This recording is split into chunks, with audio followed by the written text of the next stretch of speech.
Doctor صاحب آپ کے گھر میں ماشاءاللہ بہت بڑی لائبریری ہے، لوگوں کے گھروں میں بھی تھوڑی بہت کتابیں موجود ہوتی ہیں۔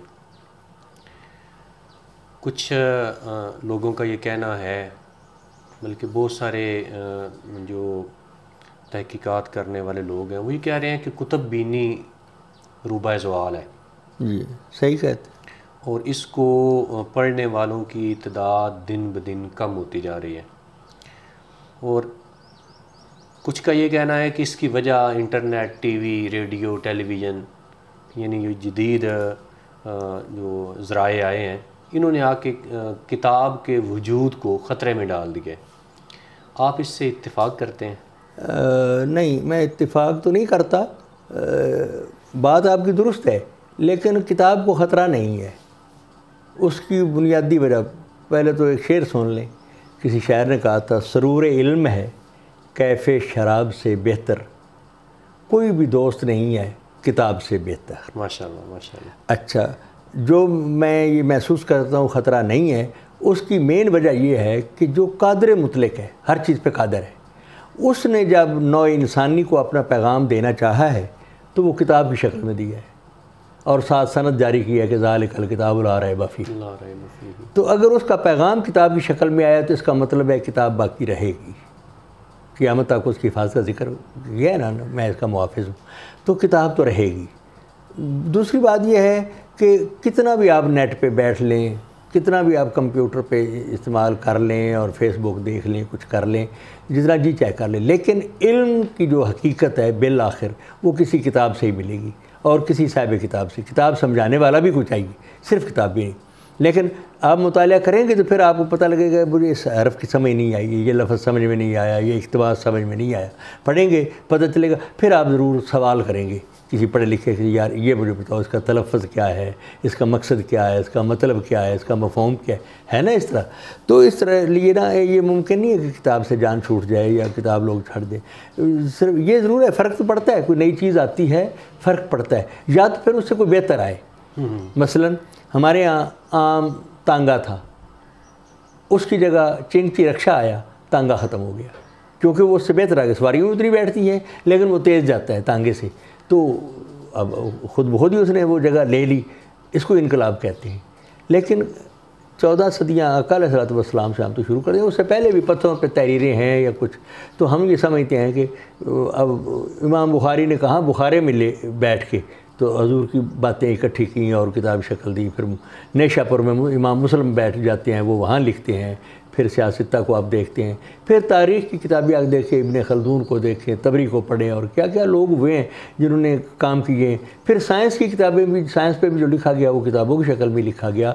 یورپ تو آج آ کے غالب آ رہا ہے ہم پہ، لیکن ڈاکٹر نگار کا جس کا میں نے ذکر کیا کہ وہ ایران مجھے لے گئے تھے، انہوں نے پچھلے دن پوری سیریز لکھی ہے جو ٹرانسلیشنز ہوئی ہیں کتابوں کی، تو وہ تب کی کتابیں ہیں جب یورپ ابھی خواب غفلت میں سو رہا تھا۔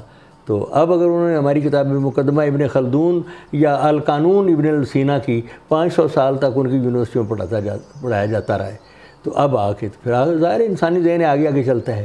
لیکن ہم تو یہاں لائبریری میں بیٹھتے ہیں تو لگتا ہے کہ اتنے اہل علم کے حصار میں ہم بیٹھے ہوئے ہیں، جس کو جی چاہیں کلام اللہ پڑھیں، اللہ کا کلام پڑھ لیں، رسول اللہ کا پڑھ لیں، یہ سعدی، جامی، حافظ، جن سے چاہیں جس کا جی چاہے کلام ہو جائیں، ہاں تو وہ اس کا پڑھتے ہیں، تو اس سے پھر رہنمائی بھی ملتی ہے۔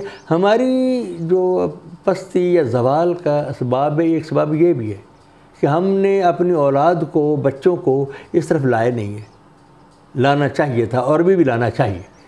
جب تک ایک استاد، اب یہ نیا ٹرینڈ آ رہا ہے جی نیٹ پہ آپ پڑھا دو بچوں کو، بچے تو سامنے بیٹھ کے، ٹیچر کے سامنے بیٹھ کے شرارتیں کرتے ہیں، پوری طرح متوجہ نہیں ہوتے۔ آپ جانتے ہیں اس بات کو کہ چھوٹے بچوں کو کنٹرول کرنے کے لیے خاصا قصد کرنا پڑتا ہے، والدین کے کنٹرول میں نہیں آتے، استاد کنٹرول کر لیتا ہے۔ تو یہ کیسے ممکن ہے؟ آپ ٹی وی لگا دیں گے، وہ سامنے بیٹھ کے پڑھ جائیں گے۔ پھر دوسری بات یہ ہے، استاد سامنے ہوتا ہے تو بچہ پوچھ سکتا ہے کہ مجھے اس کی سمجھ نہیں آئی، تو وہ دہرا دیتا ہے یا اس کی سمجھ تک وہ اتر کے اس بات کھول کے اس کو بتا دیتا ہے۔ اب یہ عجیب ٹرینڈ آ رہا ہے، پر ہے تو یہ نقصان ہی ہمارے لیے۔ ہونا ضروری چاہیے. میں نہیں یہ کہتا کہ آپ جدید یہ جو ٹول ہے یہ استعمال نہ کریں. آپ فیس بک پڑھیں, یوٹیوب پہ جائیں, اور جو سلسلے ہیں نیٹ کے آپ بے شک استعمال کریں, لیکن کتاب سے جان نہیں چھوٹ سکتی, یا نہ چھڑانی نہیں چاہیے. میرا نقطہ نظر یہ ہے. اچھا ڈاکٹر صاحب, مشتاق یوسفی نے ہمارے دور کا بڑا مزاح نگار ہے. جی بالکل, بڑا اچھا, میں پسند کرتا ہوں اسے. اس نے ایک جگہ لکھا ہے کہ مجھ سے پوچھا گیا کہ آپ کو خوشبو کون سی پسند ہے. ہاں, تو میں نے کہا نئے نوٹوں کی. صحیح. کتاب کی بھی خوشبو ہوتی ہے. جی بہت ہوتی ہے, بہت خوشبو ہوتی ہے. ہمیں تو بچپن سے ایک عادت ہے نا, میں اب یہ کمپیوٹر پہ یہ نیٹ پہ لوگ پڑھتے ہیں نا چیزیں, میں کامران تو اب قرآن پاک موبائل پہ پڑھتے ہیں, لیکن ہمیں نہیں مزہ آتا. لائٹ بھی پڑتی ہے تو میں تو کمپیوٹر پہ پڑھتا ہے, میری گردن تھک جاتی ہے. کتاب پڑھتے ہیں اپنے زاویے پہ صحیح رکھ لیتے ہیں, لمس کا, اس کو چھونے کا بالکل بڑا مزہ ہے, بڑا مزہ ہے. پھر اچھا کئی لوگ جو ہیں پڑھتے ہوئے وہاں کاغذ کو وہیں موڑ دیتے ہیں کہ یہاں چھوڑا ہے کاغذ. ایسا نہیں ہے.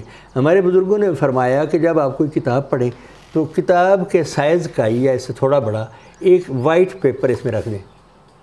اب جہاں آپ نے اس کو چھوڑا ہے وہ کاغذ وہاں رکھ دیں. اچھا, ایک تو آپ کو نشانی یاد رہے کہ یہاں میں نے چھوڑا تھا. دوسرا یہ ہے کہ اسی کتاب میں پڑھتے پڑھتے کوئی چیز آپ کو اچھی لگ گئی ہے, نوٹ لینا پڑ گیا, یا آپ کو سمجھ نہیں آئی کچھ لکھنا, تو وہ جو وائٹ پیپر ہے اس پہ لکھو. لوگ کتابوں پہ لینے لگاتے ہیں نا, تو کچھ کرتے ہیں مطالعے کے دوران. ہمیں کہا گیا کہ نہیں, نہ کاغذ موڑنا ہے نہ اس پہ لکھنا ہے. یا میری ساری کتابیں اٹھائیں, آپ دیکھیں کب کب سے 20 سال کی پرانی ہوں گی, لیکن آپ کو لگے گا جیسے آج ہی یہ سامنے آئی. کسی کا کاغذ نہیں موڑا, کسی پہ لکھا نہیں, سوائے اس کے کہ اپنا نام لکھ دیا, یا آپ نے دی ہے کتاب تو اس میں اپنا آٹوگراف دے کے کتاب دی, وہ تحریر ہو سکتی ہے. اندر کسی کتاب کے کسی حاشیے پہ کسی گتے پہ کچھ لکھنا ہم معجوب سمجھتے ہیں. ہمارے بزرگوں نے یہ کہا کہ بھائی کاغذ رکھیں, وہ نشانی کے طور پہ بھی, جہاں آپ نے سبق چھوڑا یا چھوڑا مطالعہ وہاں ہم نکات بھی اس سے آپ تو اسی پہ نکات بھی آپ لکھتے جائیں. گورنمنٹ کی سطح پہ سکولز کے اندر لائبریریز موجود ہیں, لیکن ان کو عملاً کھولنے کا یا بچوں تک کتابیں پہنچانے کا یا ان کو ترغیب اس طرف دینے کا کوئی عملاً نظام موجود نہیں. یہ نا اصل میں وہ اقبال نے جیسے کہا تھا نا کہ گلا تو گھونٹ دیا اہل مدرسہ نے تیرا, کہاں سے آئے صدا لا الہ الا اللہ. یہ ہمارے جو ٹیچر ہیں آج کل وہ جاب کر رہے ہیں, نوکری, اس کی ان کو تنخواہ مل جانی ہے. اب بھی جیسے چھٹیاں ہیں وہ گھروں میں بیٹھے ہیں, ان کو تنخواہ مل جانی ہے. وہ پڑھائیں نہ پڑھائیں, سسٹم یہ دے دیا گیا ہے کہ آپ نے کسی کو فیل نہیں کرنا. اب فیل ہی نہیں کرنا اور آپ نے اس کو 80% 90% نمبر دے کے پاس کر دینا ہے, تو آگے چل کے قوم کو آپ کیا پروڈکٹ دیں گے, کیا پروڈکشن ہے آپ کی, کیا دے رہے ہیں. نہیں پہلے ہوتا تھا مقابلے کے امتحان ہوتے تھے, یا بچوں میں انعامات تقسیم فرسٹ سیکنڈ تھرڈ کی اسی لیے ہوتے تھے کہ انہوں نے کچھ مارکا سر کیا ہوتا تھا. اب ہے ہی نہیں کچھ, تو یہ بڑا غلط ہو رہا ہے, قوم کے ساتھ مذاق ہو رہا ہے. میں تو نہیں چاہتا, نہ میں اس کا قائل ہوں, نہ میں یہ چاہتا ہوں کہ ایسا ہو. اساتذہ جو ہیں وہ میں تو پچھلی بار جب ابتدا میں ذکر ہوا, ایسے اساتذہ سے پڑھے ہیں کہ اگر ایک شعر کی تشریح کرنے لگے ہیں تو پورا پیریڈ تھا وہ ایک شعر کی تشریح میں گزر جاتا. اتنے ان کے علوم و فنون دیگر پہ بھی نگاہ ہوتی تھی. ابھی چند دن پہلے کی بات ہے, میں نے ایک اردو کے استاد سے پوچھا کہ میں ایک چھوٹا سا شعر ہے اقبال کا, یہ پڑھتا ہوں, مجھے سمجھاؤ یہ کیا کہہ رہا ہے. اگر کوئی شعیب آئے میسر, شبانی سے کلیمی 2 قدم ہے. اب وہ اردو کا استاد ہے, نہیں پتہ. اب دیکھیں, اس کے لیے پہلے تو آپ کو اسلامک ہسٹری سے آگاہ ہونا ضروری ہے کہ اگر کلیم اللہ کو موسیٰ کو شعیب میسر آیا تو وہ کیسے, وہ واقعہ کیا ہے. پھر شبانی کیا ہے. شبان کہتے ہیں گڈریے کو, آجڑی, بھیڑ بکریاں چرانے والا. تو وہ بھیڑ بکریاں چرانے والے سے اگر کوئی شعیب میسر آ جائے تو پھر وہ کلیم اللہ بن جاتا ہے, اس کی صحبت میں رہ کے. تو یہ سارا وہ اسلامی تاریخ کا ایک واقعہ ہے. لیکن جس کو یہ پڑھے ہی نہیں وہ اس شعر کی تشریح کیا کرے گا. ہے تو سادہ سا شعر, اتنا سا چھوٹا سا, اگر کوئی شعیب آئے میسر, شبانی سے کلیمی 2 قدم ہے. اچھا, بلکہ ایک دن میں نام نہیں لوں گا, پردہ رکھنا ضروری ہوتا ہے. ایک ڈاکٹر صاحب ہیں ہمارے منڈی بہاؤالدین میں, PhD ڈاکٹر ہیں. کہتے ہیں میرا ایک بھتیجا جا رہا ہے یورپ, تو میں نے اس کو اقبال کا ایک شعر سنایا ہے, خیرہ نہ کر سکا مجھے جلوائے دانش فرنگ, سرمہ ہے میری آنکھ کا خاک مدینہ و نجف. تو اس نے کہا جی پھر یہ خاک مدینہ و نجف یہ کیا ہے, بھتیجے نے پوچھا ہے. تو مجھے یہ سمجھا چلو مدینے میں تو سرکار دو عالم کا ہے, سبز گنبد ہے، تو بھئی ان کی جو تعلیمات ہیں انہوں نے مجھے متاثر کیا، تو یورپ مجھے متاثر نہیں کر سکا. لیکن پھر مجھے سمجھ خود نہیں آئی کہ نجف پھر کیا ہے. اب وہ پی ایچ ڈی ہے، ابھی اسلامیات کا استاد ہے. میں نے کہا صحیح، نجف میں حضرت علی کرم اللہ وجہ الکریم کا مزار اقدس ہے، تو مطلب مولا علی کی تعلیم، جیسے ابھی آپ نے بات شروع کرنے سے پہلے ان کی تعلیم کا حوالہ دیا، تو حضرت علی کی تعلیمات اور آقا علیہ الصلوۃ والسلام کی تعلیمات میری آنکھوں کا سرما تھا، لہٰذا مجھے خیرہ نہ کر سکا جلوہ دانش فرنگ. تو نئی لوگوں کو پتہ، اب نہ ہم دین سکھا سکے پوری طرح، نہ یہ تعلیم ادبی پوری طرح دے سکے ہیں. یہاں کوئی غالب پڑھانے والا نہیں رہ گیا، حافظ شیرازی یا مثلا مولانا روم یا جامی تو دور کی بات ہے. اب غالب کا ایک شعر مجھے یاد ہے، پڑھتا ہے ڈاکٹر فرمان فتح پوری اور ڈاکٹر محمد علی صدیقی اور پتہ نہیں ایک کون، 3 لوگ تھے. کراچی میں سیمینار تھا، تو اس میں اردو ادب پہ گفتگو، غالب پہ سیمینار تھا، بات ہو رہی. تو ہماری ایک وہاں پہ خاتون تھی احمدی بیگم، اس نے کھڑے ہو کے کہا جی میں ایک سوال کرنا چاہتی ہوں. میں نے جو سوال کرنا ہے اس کا جواب میں ڈاکٹر فرمان فتح پوری سے چاہوں گی. مینشن کر دیا انہوں نے، مینشن کر دیا، جواب آپ نے دینا ہے کہ غالب کا اردو دیوان کا جو پہلا شعر ہے اس کا مطلب کیا ہے؟ کیا ہے؟ کاغذی ہے پیرہن ہر پیکرے تصویر کا، نقش فریادی ہے کس کی، نقش فریادی ہے کس کی شوخی تحریر کا، کاغذی ہے پیرہن ہر پیکرے تصویر کا. اچھا، اب یہ بڑا عجیب گنجلدار ہے. اب کس کو پتہ ہو کہ نقش فریادی کیا ہوتا ہے اور کاغذی پیرہن کیا ہوتا ہے؟ یہ غالب کا ہی کلام ہے ایسا کہہ جانا. تو ڈاکٹر فرمان فتح پوری اللہ ان کو سلامت رکھے، اگر ہیں اور چلے گئے ہیں تو اللہ غریق رحمت کرے، انہوں نے کہا بھی بات یہ ہے میں اس میں ایک لفظ کا تصرف کروں گا، تغیر کروں گا، تبدیلی کروں گا، تو آپ کو سمجھ آ جائے گا کہ غالب نے کیا کہا ہے. اس نے کہا نقش فریادی ہے اس کی شوخی تحریر کا، کاغذی ہے پیر. اب اس نے اس کہہ کے اللہ والا اشارہ کر دیا، تو یعنی اس کی طرف یہ اشارہ ہے. تو غالب ہے وہ کس کو یہ سوال یہ کر گیا کہ کس کی شوخی تحریر کا یہ کہ کاغذی ہے پیرہن ہر پیکرے تصویر کا. تو یہ اس طرح کی باتیں. صاحب ہم ماشاء اللہ چونکہ فارسی آپ کا خاص ایک موضوع رہا ہے، تو ہم نے جو 2-4 شعر یاد کیے وہ حضرت علامہ اقبال رحمہ اللہ کے، اردو میں ہی ہمیں 2-4 شعر یاد ہوئے یا ان کی غزلیات کچھ یاد کر سکے. یہ سنا ہے ہم نے بزرگوں سے، آپ جیسے بزرگوں سے، کہ فارسی کے اندر ان کا شعر کا شعری مجموعہ بہت بڑا ہے. جی، بہت بڑا، یعنی اردو سے زیادہ انہوں نے فارسی میں لکھا ہے. جی ہاں، جو کم از کم ہمارے جیسے لوگ تو بالکل اس سے ناواقف ہیں. جی ہاں، کہ ان کے وہ ایک چیز تو یہ تھوڑی سی اس پہ.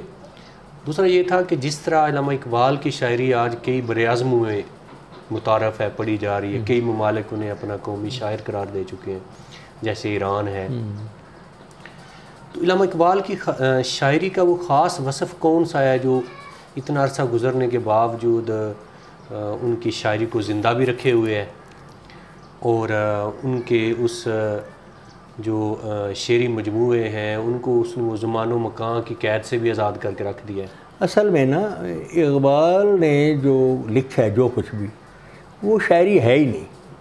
اس نے خود کہا ہے خوش آ گئی جہاں کو کلندری میری وگرنہ شعر کیا ہے اور شاعری کیا ہے. یعنی اس نے اپنے آپ کو شاعر خود کہا ہی نہیں.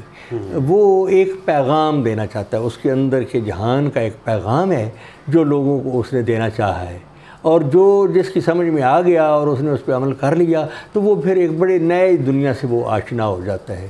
اس پہ آپ کبھی اقبالیات کے موضوع پہ پھر ایک نشست رکھیں تو اس پہ تفصیلی بات ہو سکتی ہے. اچھا، فارسی جو تھا نا، غالب نے بھی یہ کہا فارسی خان تاب بینی نقش ہائے رنگ رنگ، میرا فارسی کلام پڑھو تاکہ رنگ رنگ کے نقش دیکھو، بے گزر از مجموعہ اردو کے بے رنگ منست، کہ میرے مجموعہ اردو چھوڑ دو یہ بے رنگ ہے. اچھا، اقبال کو بھی اسی طرح کسی نے پوچھا خط لکھ کے، میں نے اقبال کی نثر پہ کام کیا کافی، کلیات آثار نثر اقبال کے نام سے، ابھی چھپا نہیں ہے. تو اس میں نے پڑھا کسی بندے نے خط لکھا کہ آپ جب اردو بول سکتے ہیں لکھ سکتے ہو تو آپ فارسی میں کیوں لکھ رہے ہیں؟ تو انہوں نے کہا کہ میں جو بیان کرنا چاہتا ہوں، اپنا مافی ضمیر جو بات کہنا چاہتا ہوں، اردو کا اتنا دامن تنگ ہے کہ مجھے اس میں سے وہ الفاظ نہیں ملتے جس سے میں اس کا اظہار کر سکوں. تو فارسی چونکہ قدیم زبان ہے تو اس میں ایک وسعت ہے آپ کا اظہار خیال کے لیے، تو اس لیے پھر انہوں نے فارسی میں لکھا، اور واقعاً اقبال کی اردو نئی لوگوں کو سمجھ میں آتی، تو فارسی تو اس میں زیادہ اور مشکل ہے۔ جزاک اللہ۔